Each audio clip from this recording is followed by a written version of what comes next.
Il était une fois un roi qui vivait dans un superbe château, tout en haut d'une très haute colline, et qui aurait tout pour vivre heureux. Enfin, presque tout. Il lui manquait le plus important, une femme digne d'un roi, une reine. Cela l'obsédait tant qu'il devint fort désagréable. Pour régler ce problème, il convoqua une à une les femmes les mieux habillées du pays. Durant des mois, toutes défilèrent devant lui. Mais sans succès. Malgré toutes ces beautés, le roi, aussi exigeant que ce devait d'être un roi, ne voyait que pâles couleurs et ternes reflets. Agacé, il fit venir en son château 3 grands maîtres, afin de résoudre son problème. Le premier, maître herboriste, celui qui connaît le pouvoir des plantes. Après que lui fut posée la question, répondit : « À ma connaissance, sire, il n'existe pas de potion qui puisse rendre plus belle la beauté.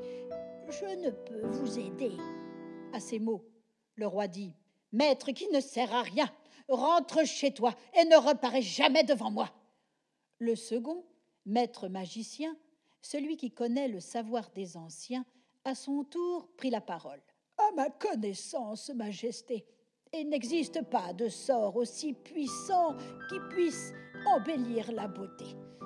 Je ne peux pas vous aider. » Le roi dit : « Maître qui ne sert à rien, rentre chez toi et ne reparais jamais devant moi. » Le roi, en colère, se tourna alors vers le dernier des 3. Maître charlatan, celui qui connaît le miracle, lui tendit un miroir et lui dit : « Votre grandeur, j'ai la solution. Voici un miroir magique. Il suffit à votre majesté d'accrocher celui-ci au point le plus haut de la plus haute tour du château un soir de pleine lune. Un soir comme ce soir. Puis, la chose faite, d'attendre que la lune s'y réfléchisse et dévoile le visage de celle qui sera digne de mon roi. » Le roi trouva l'idée intéressante.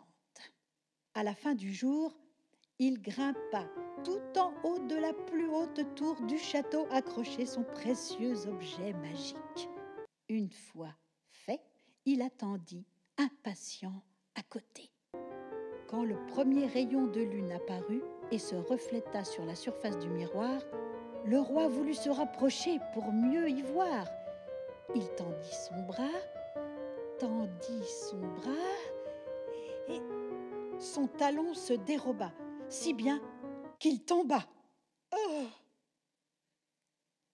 Au petit matin, on trouva son corps inanimé. Un enterrement fut organisé, et sur sa tombe inscrit : Sigi, le roi qui se rompit le cou à force de trop bien vouloir.